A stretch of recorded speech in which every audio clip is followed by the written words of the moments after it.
Hello guys, देखिए अब next topic करते हैं क्लास 12th फिजिक्स में, जो कि है टॉपिक क्या है हमारा, relation between current and drift velocity.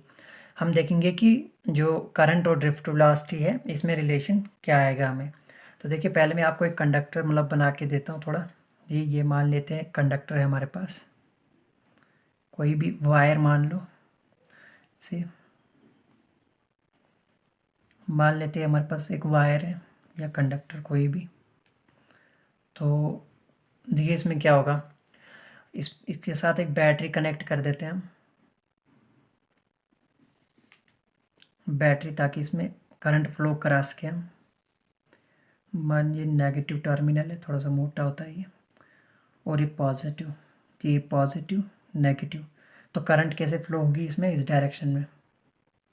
तो यहाँ से जाएगी करंट इस बैक वहाँ पे नेगेटिव में अंदर की तरफ डायरेक्शन।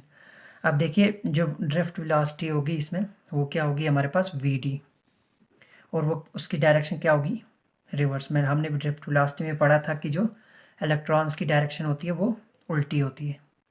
इलेक्ट्रॉन्स की direction negative end of the conductor to positive end होती है जी, यहाँ पे नेगेटिव पे पॉजिटिव। अब इस कंडक्टर की लेंथ मान लेते हैं एल है, एल लेंथ है इसकी, स्मॉल एल। और ये जो एरिया है, ये देखिए कोई भी कंडक्टर होगा उसकी कोई ना कोई तो डायमीटर तो उसका होगा, तो इसे मान लेते हैं ए।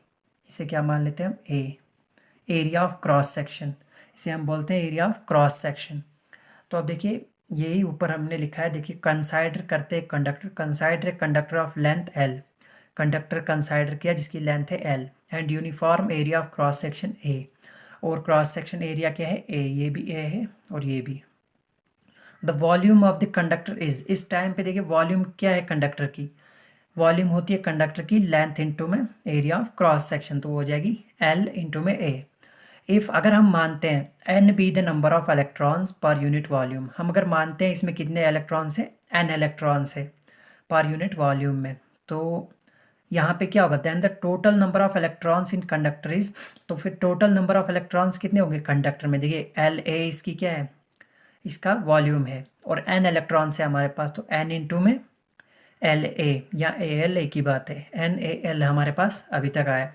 अब देखिए आगे क्या है, if E be the charge on each electron, ये ई नेगेटिव का मतलब है इलेक्ट्रॉन, अगर ई जो है चार्ज है ईच इलेक्ट्रॉन पे, then total charge Q, then जो टोटल चार्ज क्यू होगा on on all the electrons in the conductor is given by, then जो चार्ज अगर हम मानते हैं ई जो है एक इलेक्ट्रॉन पे चार्ज है, देन जो टोटल चार्ज क्यू होगा ऑल द इलेक्ट्रॉन्स पे ऑफ कंडक्टर के जो इलेक्ट्रॉन्स हैं उनका क्या हमें आगे कंक्लूजन आता है। देखिए तो चार्ज को डिनोट करते हैं हम क्यू से, स्मॉल क्यू से, तो क्यू हमारे पास क्या आ जाएगा इस वक्त, एन ए ई एल, क्योंकि इसमें देखिए क्यों ई कहाँ से आ गया, क्योंकि ई है चार्ज ऑन ईच इलेक्ट्रॉन, तो एन ए एल हमारे पास पहले से ही था, और ई एल। लेकिन हमें पता है, बट हमें पता है कि जो आई होता है, करंट जो होता है वो बराबर होता है चार्ज अपॉन में टाइम। अब देखिए चार क्यू किसके बराबर होता है हमारे पास यहाँ पे, एन ए ई एल,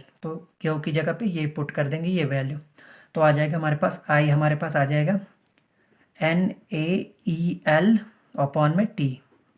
मगर हमें यहाँ से एक और चीज़ पता है, बट, और लिखेंगे यहाँ पे बट, एल अपॉन टी जो होता है ये बराबर होता है वी डी, ड्रिफ्ट वेलोसिटी के। एल अपॉन डी होता है, एल अपॉन टी होता है ड्रिफ्ट वेलोसिटी के इक्वल। इसे क्या कहते हैं हम, drift velocity of each electron, drift velocity of electron, T R O N, electron की ड्रिफ्ट वेलोसिटी होती है ये। देखिए आगे करते हैं अब, तो यहाँ से जो है हमें आई क्या आ जाएगा, अब आई जो है हमें आ जाएगा, देखिए एन ए तो ऐसा ही रहेगा, ई भी ऐसा ही रहेगा, और एल अपॉन टी की जगह हमें वी डी आ जाएगा, तो आ जाएगा ये वी डी, ये कैपिटल वी है, v d, I equals to n A e v d. अब देखिए यहाँ से हम एन ए ई हमें पता है फ्रॉम इक्वेशन फर्स्ट से, देखिए हम इसे मान लीजिए इक्वेशन फर्स्ट, हमें पता है कि जो एन ए ई है नंबर ऑफ इलेक्ट्रॉन्स, देखिए नंबर ऑफ इलेक्ट्रॉन्स जो होंगे कंडक्टर में वो कांस्टेंट होंगे, क्योंकि वो उतना चेंज नहीं होंगे। जितने होंगे, मान लीजिए 100 इलेक्ट्रॉन से तो 100 ही रहेंगे, 200 है तो 200 ही, वो चेंज नहीं होंगे, इसलिए ये number constant. Area of cross section, ये जो एरिया है कंडक्टर का, ये भी चेंज नहीं होगा, ये भी सेम रहेगा, कांस्टेंट रहेगा। ई, चार्ज ऑन इलेक्ट्रॉन, देखिए चार्ज ऑन इलेक्ट्रॉन क्या होता है, 1.6 इंटू में 10⁻⁻19 होता है। तो ये भी चेंज नहीं होगा, जो भी मतलब ये तीन चीज़ें हैं ये कांस्टेंट है। क्या है ये, कांस्टेंट्स। इसे क्या लिखेंगे हम, N, A and E are the constants. क्या है ये, कांस्टेंट है। तो इससे क्या हो जाएगा, यहाँ पे कांस्टेंट आ गए तो प्रोपोर्शनैलिटी का साइन आ जाएगा, तो आई क्या आ जाएगा हमारे पास, डायरेक्टली प्रोपोर्शनल आ जाएगा वी डी के। I is directly proportional to v d. तो ये रिलेशन आ गया हमारा करंट और ड्रिफ्ट वेलोसिटी का। तो यहाँ देखिए फर्स्ट इक्वेशन से हम ड्रिफ्ट वेलोसिटी भी निकाल सकते हैं, वी डी। यहाँ पे देखिए वी डी हमारा आ जाएगा आई अपॉन में वी डी चाहिए हमको, तो एन ए ई इसके ये अपॉन में आ जाएगा। तो ये भी एक रिलेशन है हमारे पास। तो ये आ गया हमारे पास final relation between current and drift velocity. तो नेक्स्ट टॉपिक में हम करेंगे deduction of drift velocity from Ohm's law. तब तक के लिए थैंक यू, बाय बाय।